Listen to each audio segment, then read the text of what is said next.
मैं सभी का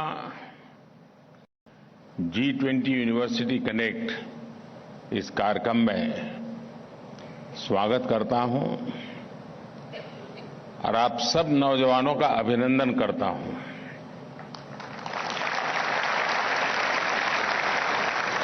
फ्रेंड्स, आज से 2 सप्ताह पूर्व इसी भारत मंडपम में गजब की हलचल थी।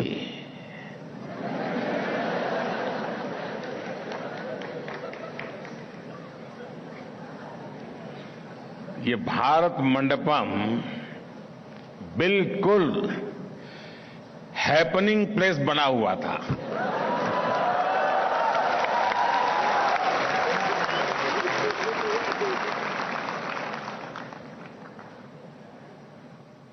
और मुझे खुशी है आज उसी भारत मंडपम में मेरा भावी भारत मौजूद है।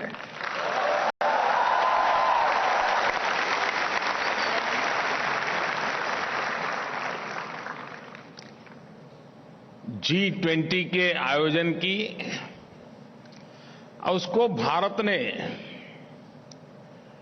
जिस ऊंचाई पर पहुंचा दिया है, ये देखकर दुनिया वाकई बहुत चकित है। लेकिन जानते हैं, मैं बिल्कुल हैरान नहीं हूं,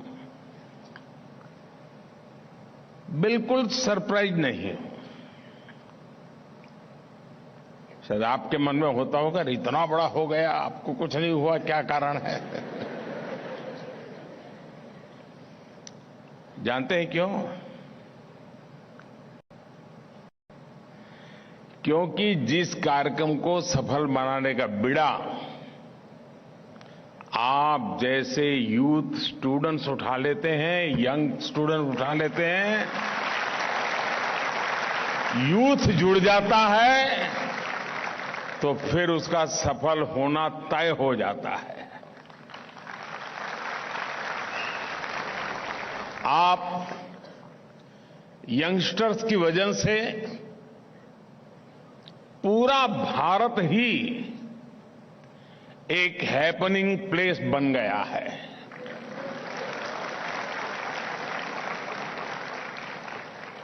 और ये कितना हैपनिंग है, ये हम पिछले 30 दिनों को ही देखें तो साफ साफ नजर आता है। और जब मैं 30 दिन की बात करता हूं ना, आप भी साथ साथ जरा अपने 30 दिन को जरा जोड़ते चलना। बीते हुए 30 दिन, आपकी यूनिवर्सिटी के 30 दिन भी याद कर लेना, और देश में और भी लोगों के पराक्रम 30 दिन में हुए वो भी याद कर लेना।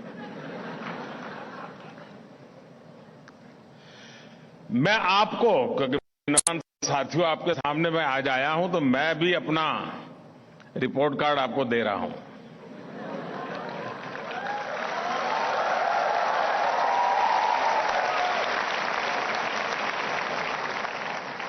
मैं आपको पिछले 30 दिन का एक रिकैप देना चाहता हूं।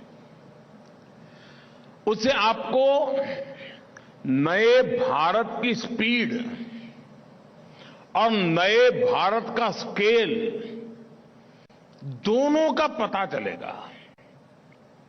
साथियों, आप सबको याद होगा 23 अगस्त का वो दिन जब हार्ट बीट गले तक आ रही थी। भूल गए? हर कोई प्रार्थना कर रहा था कि भाई साहब ठीक रहे, कुछ गड़बड़ ना हो जाए। कर रहे थे ना? और फिर अचानक हर किसी का चेहरा खिल उठा।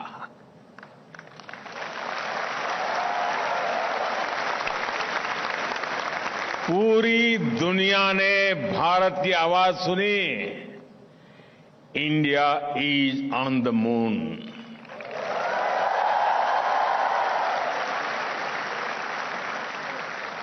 23 अगस्त की वो तारीख हमारे देश में नेशनल स्पेस डे के रूप में अमर हो गई है। लेकिन उसके बाद क्या हुआ? इधर मून मिशन सफल हुआ, उधर भारत ने अपना सोलर मिशन लॉन्च कर दिया। अपना चंद्रयान अगर 3 लाख किलोमीटर गया तो ये 15 लाख किलोमीटर तक जाएगा। आप मुझे बताइए, भारत की रेंज का कोई मुकाबला है क्या?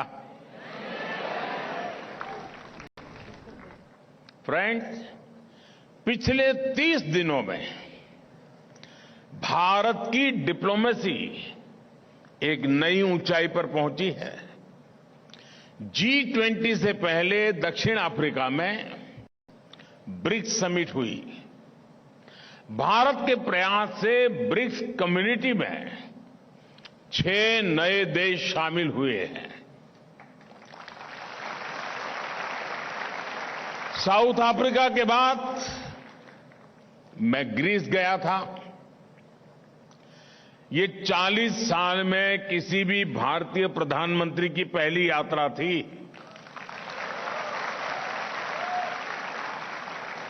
और जितने भी अच्छे काम है ना, वो करने के लिए आपने मुझे ही बिठाया है।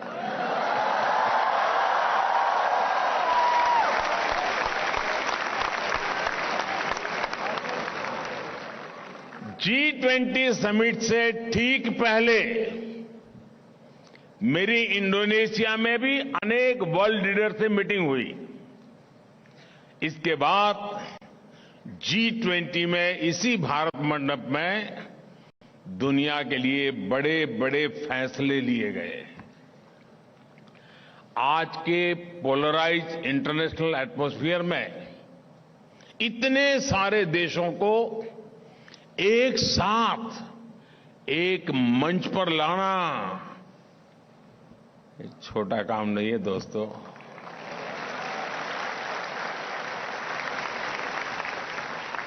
आप एक पिकनिक ऑर्गेनाइज करो ना, तो भी तय नहीं कर पाते हो कहां जाए।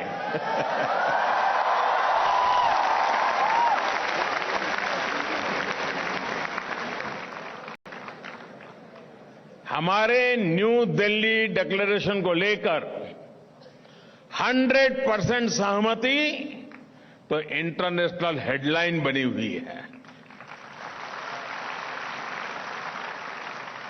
इस दौरान भारत ने अनेक इंपॉर्टेंट इनिशिएटिव्स और फैसलों को लीड किया। G20 में कुछ फैसले ऐसे हुए जो 21वीं सदी की पूरी डायरेक्शन ही चेंज करने की क्षमता रखते हैं। भारत की पहल पर अफ्रीकन यूनियन G20 का स्थायी सदस्य के रूप में उसको स्थान मिला।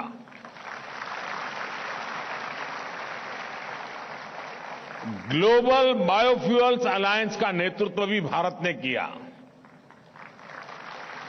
G20 समिट में ही हम सभी ने मिलकर India middle east Europe corridor बनाने का भी फैसला लिया है। ये कॉरिडोर कई महाद्वीपों को आपस में जोड़ेगा। इससे आने वाली कई शताब्दियों तक व्यापार और पर्यटन को बढ़ावा मिलने वाला है।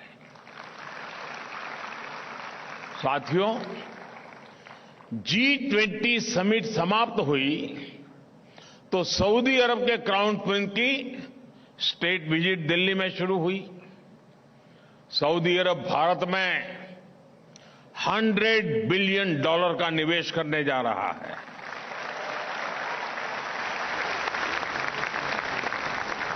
और मैं जो कथा सुना रहा हूं ना, ये 30 दिन की बता रहा हूं, फिर ऐसा नहीं यार ये तो इतना सारा। बीते 30 दिनों में ही भारत के प्राइम मिनिस्टर के रूप में मेरी कुल 85 वर्ल्ड लीडर से मीटिंग हुई है।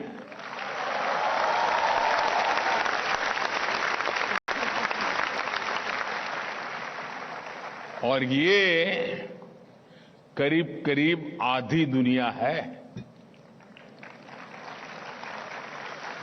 आप सोच रहे होंगे कि इससे आपको क्या फायदा होगा। होता है ना, जब भारत के रिश्ते दूसरे देशों से अच्छे होते हैं, जब नए नए देश भारत के साथ जुड़ते हैं, तो भारत के लिए भी नई अपॉर्चुनिटीज बनती हैं। हमें नया साथी मिलता है, नया मार्केट मिलता है, और इन सब का फायदा मेरे देश की युवा पीढ़ी को होता है।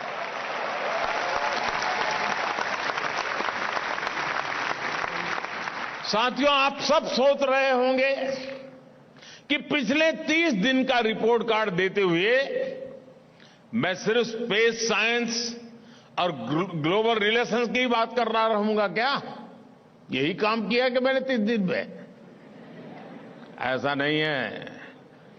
पिछले 30 दिनों में एससी, एसटी, ओबीसी के लिए, गरीबों और मिडिल क्लास के लिए, उनको एम्पावर करने के लिए भी कई कदम उठाए गए। आपके उड़ने के लिए पूरा आसमान खुला है दोस्तों। मैं आपसे यही कहूंगा, बड़ा सोचे, थिंक बिग। ऐसा कुछ नहीं है जिसे आप हासिल नहीं कर सकते हैं। ऐसी कोई उपलब्धि नहीं है जिसे हासिल करने में देश आपका साथ नहीं देगा। आप किसी भी अवसर को मामूली ना समझें, बल्कि उस अवसर को एक नया बेंचमार्क बनाने के बारे में सोचें। हमने G20 को भी इसी अप्रोच से इतना भव्य और इतना विराट बनाया। हम भी G20 प्रेसिडेंसी को सिर्फ डिप्लोमेटिक और दिल्ली सेंट्रिक अफेयर बना सकते थे, लेकिन भारत ने इसे पीपल ड्रिवन नेशनल मूवमेंट बना दिया। भारत की डायवर्सिटी, डेमोग्राफी, डेमोक्रेसी की ताकत ने G20 को नई ऊंचाई पर पहुंचा दिया। G20 की 200 से ज्यादा बैठकें हुई, 60 शहरों में इनका आयोजन हुआ। G20 की गतिविधियों में 1.5 करोड़ से ज्यादा नागरिकों ने अपना योगदान दिया। टियर 2 और टियर 3 शहरों ने भी, जहां पहले किसी इंटरनेशनल इवेंट का आयोजन नहीं हुआ था, उन्होंने भी शानदार ताकत दिखा दी। और मैं आज इस कार्यक्रम में G20 के लिए अपने यूथ की विशेष तौर पर सराहना करूंगा। 100 से ज्यादा यूनिवर्सिटी और 1 लाख विद्यार्थियों ने यूनिवर्सिटी कनेक्ट प्रोग्राम के जरिए G20 में भागीदारी की। सरकार ने G20 को स्कूल्स, हायर एजुकेशन और अनेक इंस्टीट्यूशंस और स्किल डेवलपमेंट इंस्टीट्यूट में 5 करोड़ से ज्यादा स्टूडेंट्स तक पहुंचाया। हमारे लोगों ने बड़ा सोचा, लेकिन जो डिलीवर किया वो उससे भी ज्यादा भव्य रहा है। साथियों, आज भारत अपने अमृत काल में है। ये अमृत काल आप जैसी अमृत पीढ़ी का ही काल है। 2047 में हम देश की आजादी के 100 वर्ष पूरे करेंगे। वो हमारे लिए एक ऐतिहासिक क्षण होगा। कितने? मैं इसलिए बुला रहा हूं क्योंकि क्लास में हम लोग ऐसे ही पढ़ते हैं ना। कितने स्टार्टअप 2014 के पहले? कितने? आज इनकी संख्या 1 लाख को भी पार कर गई है।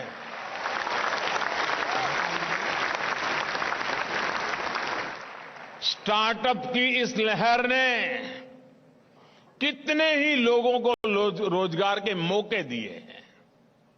आज भारत दुनिया का दूसरा सबसे बड़ा मोबाइल मैन्युफैक्चरर बन गया है। हम मोबाइल फोन्स के इंपोर्टर से आज एक्सपोर्टर बन गए हैं।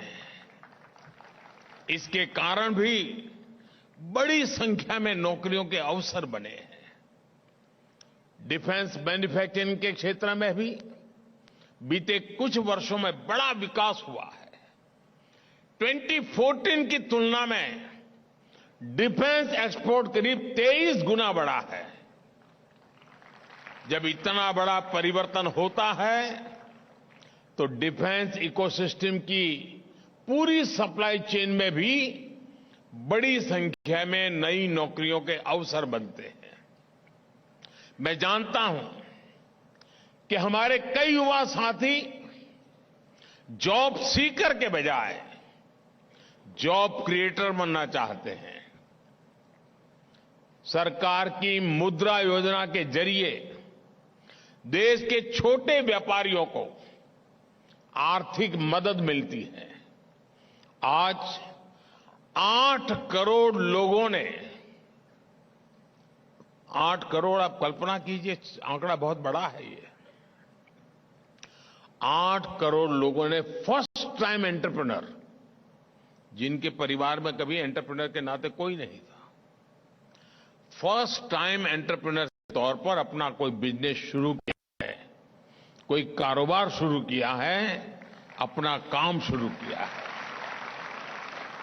पिछले 9 वर्षों में 5 लाख कॉमन सर्विस सेंटर भी खोले गए हैं।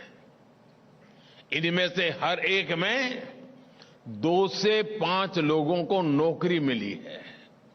साथियों, ये सब भारत में आई पॉलिटिकल स्टेबिलिटी, पॉलिसी क्लैरिटी और हमारे डेमोक्रेटिक वैल्यूज की वजह से हो रहा है।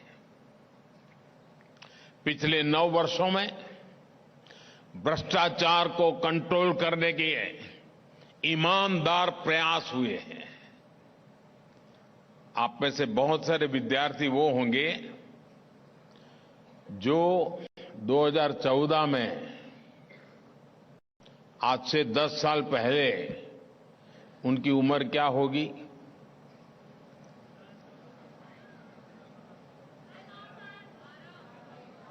कोई 10, कोई 12, कोई 14। तो उस समय उनको पता ही नहीं होगा कि हेडलाइन अखबार में क्या आती थी। कैसे भ्रष्टाचार ने देश को बर्बाद करके रखा था। साथियों, आज मैं बड़ा गर्व से कह सकता हूं, बिचौलियों और लीकेज को रोकने के लिए नए टेक्नोलॉजी आधारित सिस्टम हमने बनाए हैं। कई तरह के रिफॉर्म्स लाकर और दलालों को सिस्टम से बाहर कर एक पारदर्शी व्यवस्था बनाई गई है। बेईमानों को सजा और ईमानदारी को सम्मान दिया जा रहा है। मैं हैरान